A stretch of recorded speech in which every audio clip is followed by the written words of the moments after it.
On January 6, 2021, a constitutional procedure that is usually ceremonial became the center of a national crisis.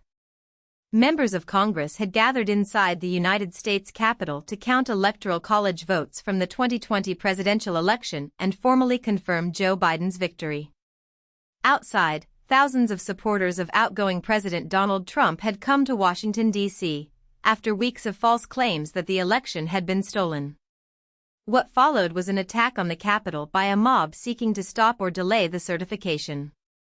The event has been described in many ways, including as an insurrection, a riot, and, in academic debate, a coup attempt or attempted coup. Whatever label is used, its immediate goal was clear: to disrupt the lawful transfer of presidential power. The attack did not happen in isolation. It came 2 months after Trump lost the 2020 election and repeatedly refused to accept the result. Courts, election officials, and state processes did not produce evidence that could overturn the outcome, but the claim of a stolen election continued to spread among his supporters. The Electoral College had already voted, and Congress's role on January 6 was to count those votes in a joint session. Vice President Mike Pence, presiding over the count, had no legal power to reject certified state results simply because the president wanted him to. Yet pressure mounted on Pence and lawmakers to block Biden's victory, turning a procedural count into a flashpoint. On January 5 and 6, Trump called supporters to action in Washington. The gathering was framed around defending the country from what he falsely described as a stolen election. At a midday rally on January 6, known as the Save America Rally, Trump repeated claims of election irregularities and told the crowd, "If you don't fight like hell, you're not going to have a country anymore." The speech took place near the White House, at the Ellipse, while Congress was beginning its work at the Capitol. After the rally, large numbers of attendees moved toward the Capitol complex. Some were armed, and among the crowd were members and leaders associated with extremist groups such as the Proud Boys and the Oath Keepers. As the crowd reached the Capitol, the situation escalated from protest to breach. Police barriers and perimeters were pushed through, and officers were attacked as they tried to hold the line. Hundreds of people forced their way into restricted areas, and eventually into the building itself. The FBI has estimated that roughly 2,000 to 2,500 people entered the Capitol during the attack. Inside, the symbolism was stark. A mob had penetrated the seat of Congress during a session meant to certify a presidential election. What had been scheduled as a legal process became a security emergency, with lawmakers, staff, journalists, and police suddenly facing danger inside one of the most protected buildings in the country. Inside the Capitol, rioters moved through hallways, offices, and chambers. Some vandalized and looted congressional spaces, including offices belonging to House Speaker Nancy Pelosi and other members of Congress. Others occupied the empty Senate chamber, posing for photos and searching through desks. Capitol Police evacuated and locked down both chambers, moving lawmakers to secure locations as the breach continued. Federal law enforcement officers defended the House floor after representatives were evacuated. The threat was not limited to property damage. Rioters assaulted police officers and journalists, and chants and messages from parts of the crowd showed hostility toward officials involved in certifying the election, including Vice President Pence. The violence carried severe human costs. Within 36 hours of the attack, 5 people had died. One rioter was shot by Capitol Police while trying to enter a protected area near the House chamber.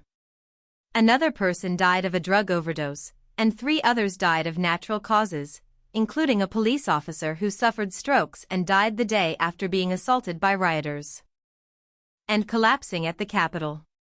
Many more were injured, including 174 police officers.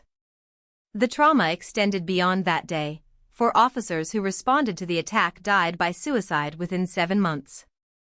Physical damage to the Capitol complex and related costs exceeded $2.7 million.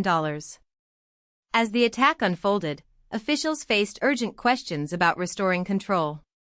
Pipe bombs were discovered at both the Democratic National Committee and Republican National Committee headquarters, adding another layer of danger. Molotov cocktails were found in a vehicle near the Capitol. Law enforcement agencies scrambled to secure the area, while lawmakers remained in hiding or evacuation locations. According to accounts of the day, Trump resisted sending the National Guard to quell the mob. Later that afternoon, he released a video on Twitter telling supporters to go home in peace, while still repeating false claims about the election. The mixed message came after hours of violence and after the Capitol had already been breached. By mid-evening, law enforcement had cleared the Capitol of rioters.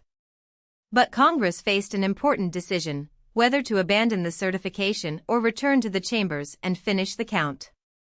Lawmakers chose to resume, signaling that the attack would not prevent the constitutional process from continuing. Through the night and into the early morning of January 7, the joint session completed the Electoral College count. Vice President Pence declared the final result in favor of President-elect Biden. The attack had delayed certification, but it had not stopped it. Under pressure from cabinet members, resignations, and the possibility of removal, Trump later issued a televised statement acknowledging an orderly transition of power. The political aftermath began almost immediately.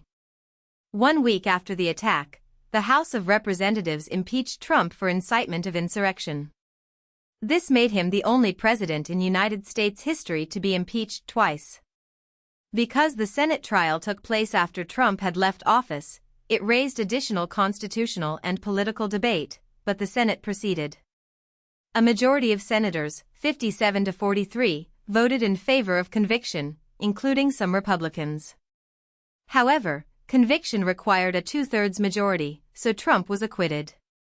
The impeachment did not resolve the larger question of responsibility, but it established January 6 as a central event in the final days of his first term. Congress also pursued investigations. Senate Republicans blocked a proposal to create a bipartisan independent commission, so the House formed a select committee to investigate the attack. The committee held public hearings, gathered testimony, and examined the events leading up to January 6 as well as the response during the attack. It concluded that the attack was the culmination of a plan by Trump to overturn the election.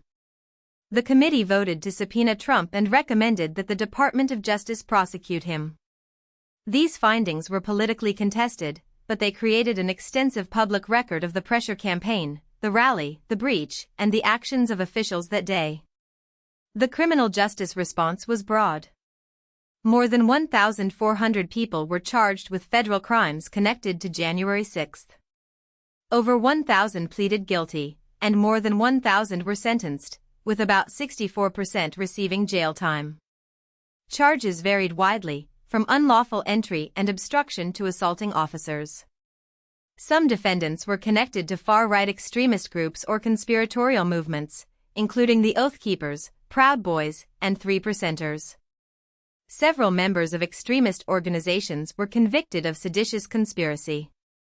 Enrique Tarrio, then chairman of the Proud Boys, received the longest sentence, 22 years in prison. Notably, no one was charged with the specific crime of insurrection. The legal story also reached Trump personally. After a special counsel investigation, he was indicted on 4 charges related to efforts to overturn the 2020 election. Those charges were later dismissed following his 2024 election to the presidency. In the years after January 6, Trump and some elected Republican officials promoted a revisionist account of the event, downplaying the violence, spreading conspiracy theories, and portraying people charged with crimes as hostages or martyrs. On January 20, 2025, upon taking office again, Trump granted clemency to all January 6 rioters, including people convicted of violent offenses, while excluding himself from that action. January 6 also produced changes beyond prosecutions and investigations. In 2022, President Biden signed a law clarifying how electoral votes are counted, aiming to reduce ambiguity around the certification process and the vice president's role. The attack exposed vulnerabilities in security planning, political norms, and public trust in elections. It showed how false claims about voting can move from rhetoric into action, especially when amplified by leaders and organized networks. The certification ultimately continued, but only after violence, deaths, injuries, and a direct breach of the Capitol. January 6 remains a defining moment in modern American history because it tested whether democratic institutions could withstand an attempt to overturn an election result by force and pressure. If you found this helpful, please like this video and subscribe for more explainers.